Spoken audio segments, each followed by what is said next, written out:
இருக்கும் துரோகிகளை அரசியல் களத்திலிருந்து அம்பலப்படுத்துவோம், அப்புறப்படுத்துவோம் என்ற தலைப்பில் நடந்து கொண்டிருக்கிற இந்த பொதுக்கூட்டத்தினுடைய தலைவர் கொளத்தூர் மணி அவர்களே, இங்கே மேடையில் வீட்டிருக்கிற தியாகு அவர்களே, போய்வன் அவர்களே, வாலாசா வல்லவன் அவர்களே மற்றும் தோழர்களே, உங்கள் அனைவருக்கும் நான் சார்ந்திருக்கிற புரட்சிகர இளைஞர் முன்னணி சார்பாக என்னுடைய வணக்கத்தை தெரிவித்துக் கொள்கிறேன். அன்பார்ந்த தோழர்களே, இன்றைக்கு தந்தை பெரியாரை இழிவுபடுத்துபவர்களை களத்திலிருந்து அம்பலப்படுத்துவோம், அப்புறப்படுத்துவோம் என்ற முழக்கத்தை நாம் வைத்து இந்த கூட்டத்தை நடத்தி கொண்டிருக்கிறோம். பெருமதிப்பிற்குரிய தோழர்கள் கொளத்தூர் மணி, தோழர் தியாகு அவர்கள், தோழர் வாலாசா வல்லவன், அத்தனை பேருமே இந்த பிக்காளி பயலுடைய எப்படியெல்லாம் இவன் கூத்தடிக்கிறான் என்பதை, கோமாளித்தனம் செய்கிறான் என்பதை தோழர்கள் எல்லாம் மிக சிறந்த முறையில் அம்பலப்படுத்தி கொண்டே இருக்கிறார்கள்.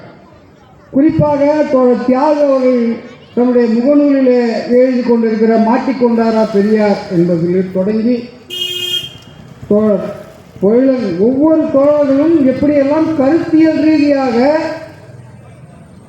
அவனை அம்பலப்படுத்திட்டு இருக்கிறோம். இது ஒரு பக்கம். இதுவரை எனக்கு முன்னால் பேசிய தோழர்கள் மிக மரியாதையாக பேசினார்கள். நாங்கள் தோழர்கள் நீங்கள் மரியாதையாக பேசுங்க. அவனை ஒரு குறும்பை கூட ஈழ விடுதலைக்காக, இல்லை ஈழ போராட்டத்திற்காக, தமிழீழத்திற்காக ஒரு துரும்பை கூட எடுத்து போடாத ஒரு பிக்காளி பையன், ஒரு பொறுக்கி, அவன் இன்னைக்கு பேசுகிறான். நான் தான் என்னமோ அவன் தான் ஈழ போராட்டத்துக்கு தான் தான் முழு அத்தாரிட்டி மாதிரி தமிழீழ தேசிய தலைவர் ஏதோ அவங்ககிட்ட தான் கொடுத்துட்டு போன மாதிரி அவன் இன்னைக்கு பேசிக்கிட்டு இருக்கான்.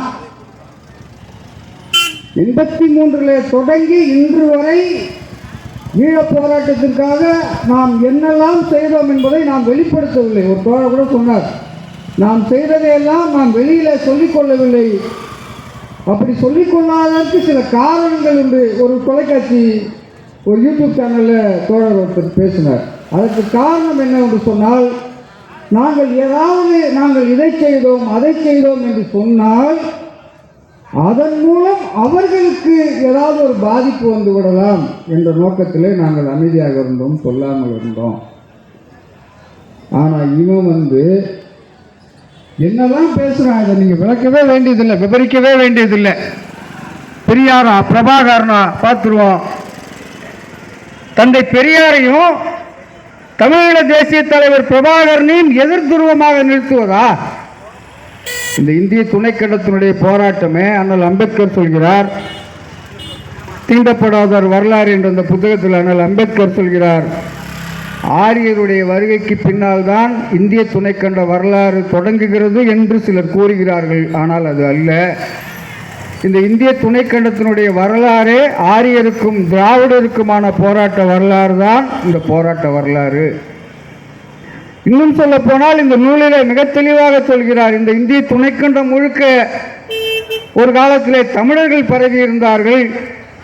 இன்றைக்கு திராவிடர் என்று சொல்கிறோமே, திராவிடர் என்பது ஒரு மூலச்சொல் கிடையாது. அந்த திராவிடர் என்பதனுடைய மூலச்சொல் தமிழ் என்பதனுடைய சமஸ்கிருத வடிவம்தான் திராவிடன். அப்ப தமிழ் என்பதும் திராவிடர் என்பதும் ஒன்றுதான். நாகர் என்பதும் தசுக்கள் என்பதும் ஒன்றுதான். நாகர் என்பதும் திராவிடர் என்பதும் தமிழர் என்பதும் எல்லாரும் ஒன்றுதான். இந்திய துணைக்கண்டம் முழுக்க அவர்கள் பரவி இருந்தார்கள். வடபகுதியிலே இருந்த நாகர்கள் சமஸ்கிருதத்தோடு ஒப்பிச் சென்றதால் அவர்கள் தங்களை திராவிடர் என்று அழைத்து கொள்ள முடியாத நிலை ஏற்பட்டுவிட்டது.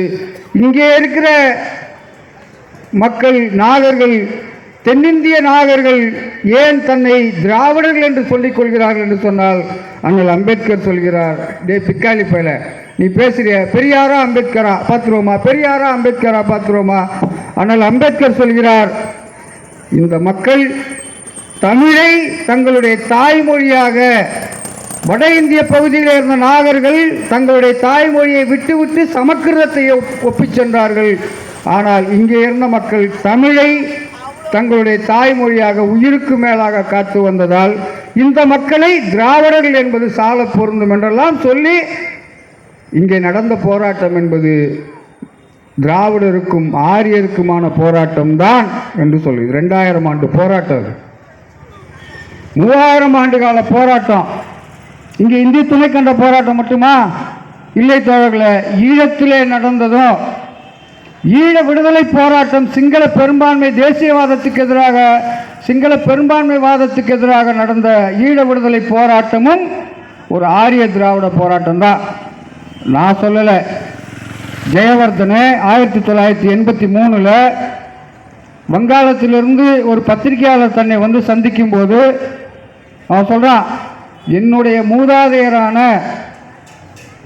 இந்தியாவில் இருக்கிற ஆரியனுடைய ஒரு பிரிவாக இருக்கிற நீ வங்காளத்திலிருந்து வந்திருக்கிறாய், நாங்கள் சிங்களர்கள் ஆரிய இனத்தினுடைய ஒரு கூறு, என்னுடைய மூதாதையர் தேசத்திலிருந்து வந்திருக்கிற உன்னை நான் வரவேற்கிறேன் என்று சொன்னது யாரு?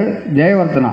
சொல்லிவிட்டு இங்கே இருக்கிற சிறுபான்மை தமிழர்கள் திராவிட கூறுகளை உடையவர்களாக இருக்கிறார்கள், அவர்கள் திராவிட இனத்தைச் சேர்ந்தவர்கள் இப்படின்னு பேசும்போது அன்னைக்கு இதே 83 தூதராக இருந்த பார்த்தசாரதி ஒன்றை சொல்கிறார். ஜெயவர்தனே சொல்கிறார், புலிகளுக்கும் சிங்களர்களுக்கும் நடக்கிற போராட்டம், தமிழர்களுக்கும் சிங்களர்களுக்கும் நடக்கிற அந்த போராட்டம் என்பது தமிழீழ விடுதலை போராட்டம் என்பது ஆரிய திராவிட போராட்டம் என்று சொல்லும்போது அன்றைக்கு தோழர்களே விடுதலை நாளேடு தலையங்கத்திலே பதிவு செய்கிறது, ஈழ விடுதலை போராட்டமும் ஆரிய திராவிட போராட்டம் தான். இப்படி நிறைய சொல்ல முடியும். ஒரு படம் வந்தது, ஒரு ஸ்டாம்ப் வெளியிட்டான், அந்த ஸ்டாம்பில் வந்து விஜயன் வந்து அந்த கரையில் போய் இறங்குற மாதிரி ஒரு படம். அந்த அப்படி இறங்கும் போது ஒரு பெண் நதிக்கரையில் நின்று மரத்தை பிடித்து கொண்டு பார்ப்பது போல சிங்கள அரசாங்கம் ஒரு ஸ்டாம்பு வெளியிட்டது. அப்படின்னா என்ன அர்த்தம்? இவன் இந்த விஜயன் இந்த ஆரிய கூட்டம் அங்கே போய் இறங்கும் போது அதற்கு முன்னாலேயே அங்கே மக்கள் இருந்திருக்கிறாங்க, அப்படின்னா தமிழர்கள் அங்கே இருந்திருக்கிறாங்க.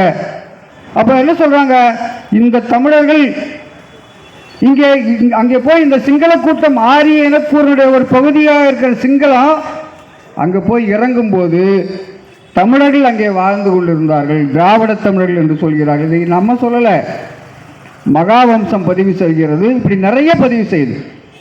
கிமு 2ஆம் நூற்றாண்டுக்கும் கிபி 2ஆம் நூற்றாண்டுக்கும் இடையில இருக்கிற சிங்களத்தில் இருக்கிற ஈழத்தில் இருக்கிற கல்வெட்டுகளை எடுத்து ஆய்வு செய்யும் போது அந்த கல்வெட்டுகளிலே திராவிடன் என்ற சொல் இருக்குது. இதையெல்லாம் உலகத்தமிழ் மாநாடு 1974 நடந்த உலகத்தமிழ் மாநாட்டில் அந்த மாநாட்டு மலர் அதை பற்றி பேசியிருக்குது.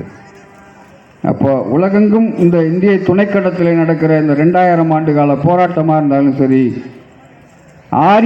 ஆரிய பார்ப்பனியத்துக்கு எதிரான போராட்டம் அது.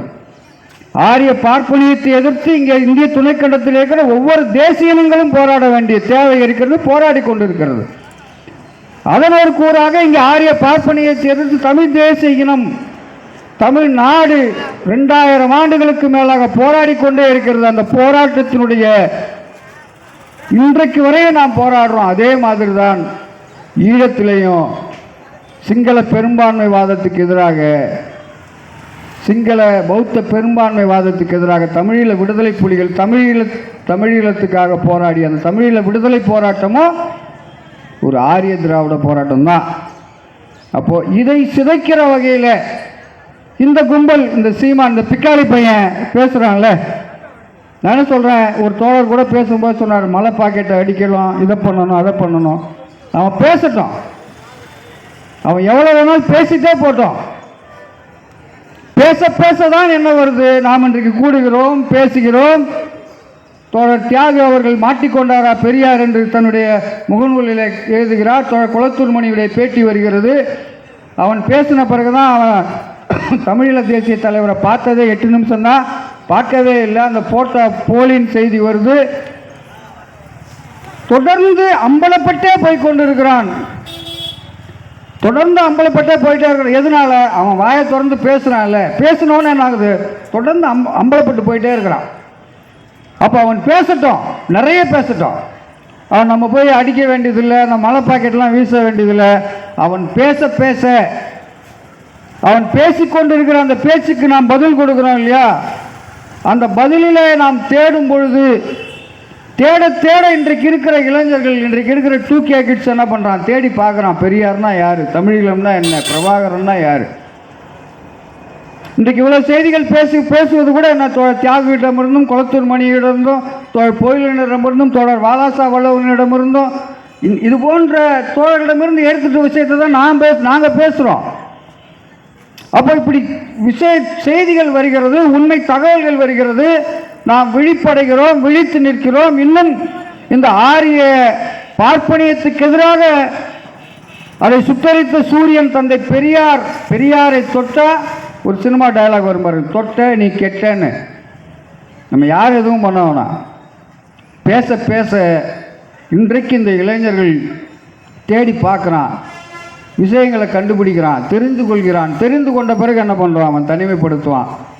அதனால தான் தமிழ்நாடு முதலமைச்சர் கூட ஒரு விஷயத்தை அடிக்கடி சொல்லிக்கிட்டே இருப்பார், இந்த ரவி இங்கேயே இருக்கட்டும், இந்த ரவியை தயவுசெய்து மாற்றிடாதீங்க. இந்த ரவி, இந்த கார் உள்ள அளவும், நீர் உள்ள அளவும், வானம் உள்ள அளவும் இந்த ரவி இங்கேயே கவர்னராகவே இருக்கட்டும். ஏனென்றால் பேச பேச தான் என்ன ஆகுது. நேற்று காந்தி படத்தை திறந்து வச்சுட்டு அந்த ஆள் என்ன பேசுகிறான், காந்தியை, திராவிட இயக்க தலைவர்கள் காந்தியை தலைவராக ஏற்றுக்கொள்ளவே இல்லை. RSS ரவி தந்தை பெரியார் காங்கிரஸில் இருந்தார், தந்தை பெரியார் காங்கிரஸில் இருந்து வெளியேறினார். ஏன் வெளியேறினார்? காந்தி சனாதனத்தினுடைய பாதுகாவலனாக காந்தி இருந்தார், அதெல்லாம் ஒரு பக்கம் இருக்கட்டும் இருந்தார். என்ன அம்பேத்கர் பெரியார் அதற்கு எதிராக வெளியே வந்தார். அது பெரியாருடைய நோக்கத்திற்கு தடையாக இருந்தால் பெரியார் வெளியே வந்தார். அதை ஒழித்து கட்டுவதே ஒரு வேலை என்று எதற்கெல்லாம் காங்கிரஸ் எதிராக இருக்கிறதோ அதெல்லாம் ஒழித்து கட்டுவதே வேலை என்று நின்றார்.